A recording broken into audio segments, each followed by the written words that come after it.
જવાબ એ Excel sheet. બીજું, શાના દ્વારા આંકડાકીય માહિતીને સચોટ માપ પ્રમાણે જુદા જુદા ચિત્રોમાં દોરી શકાય છે? જવાબ સી એક્સેલ શીટ દ્વારા. ત્રીજું, નીચેનામાંથી કયો ખ્યાલ ગુણાત્મક છે? જવાબ ડી આર્થિક વિકાસનો. ચોથું, નીચેનામાંથી કયો આર્થિક વિકાસનો નિર્દેશક નથી? જવાબ એ NSI. 5. ચોખા આપીને કાપડ મેળવવાની આર્થિક વ્યવસ્થા કયા નામે ઓળખાતી હતી? જવાબ સી સાટા પ્રથા. 6. વેપારી બેંકના કયા ખાતાની થાપણો પર વ્યાજ મળતું નથી? જવાબ સી ચાલુ ખાતાની થાપણો પર.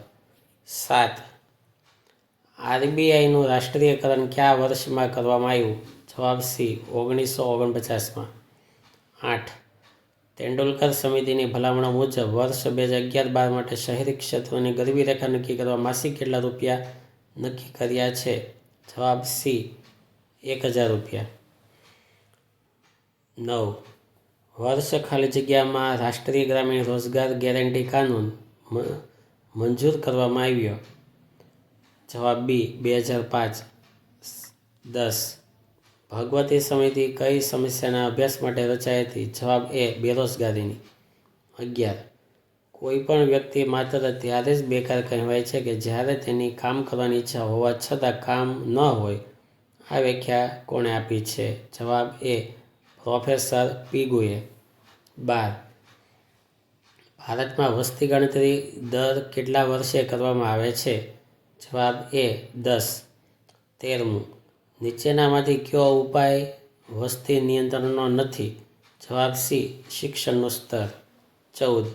સ્વતંત્રતા પ્રાપ્તિ પછી ભારતની રાષ્ટ્રીય આવકમાં કૃષિ ક્ષેત્રના ફાળામાં શું ફેરફાર થઈ રહ્યો છે? જવાબ સી ઘટે છે. 15.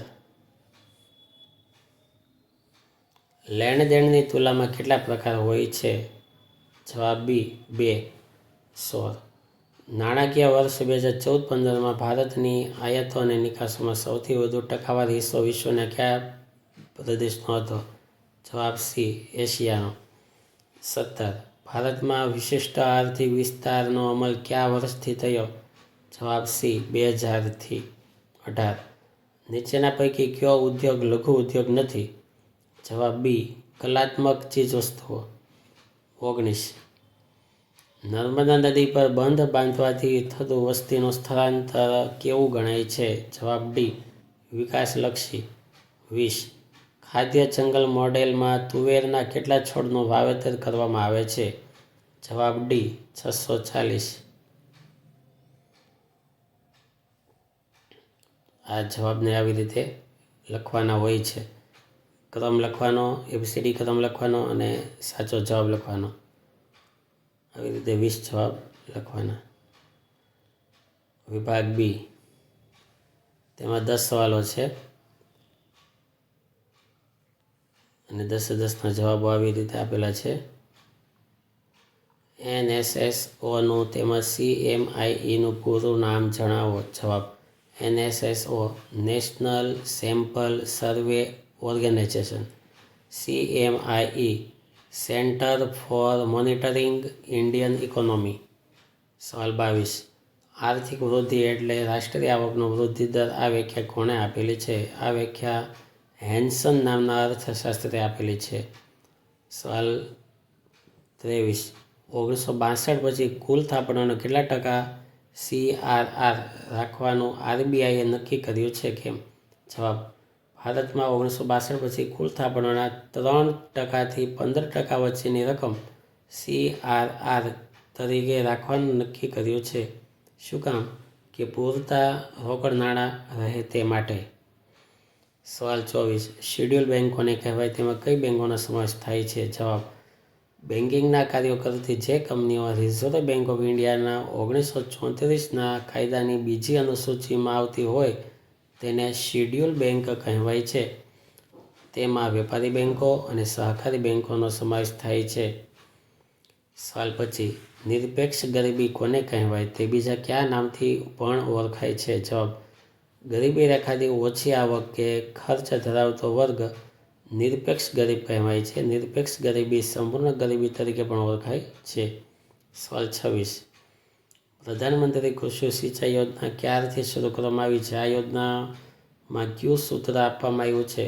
જવાબ: પ્રધાનમંત્રી કૃષિ સિંચાઈ યોજના 1 જુલાઈ 2015થી શરૂ કરવામાં આવી છે. આ યોજનામાં હર ખેત કો પાની એ સૂત્ર આપવામાં આવ્યું છે. સવાલ 27. રોકડિયા પાક એટલે શું? તેનું ઉદાહરણ આપો. જવાબ: જે પાકનું ઉત્પાદન મુખ્યત્વે આવક પ્રાપ્તિ માટે થતું હોય તેવા પાકને રોકડિયા પાક કહેવાય છે. જવાબ: મગફળી, તલ, એરંડો, અળસી, શેરડી, કપાસ, ચણ વગેરે.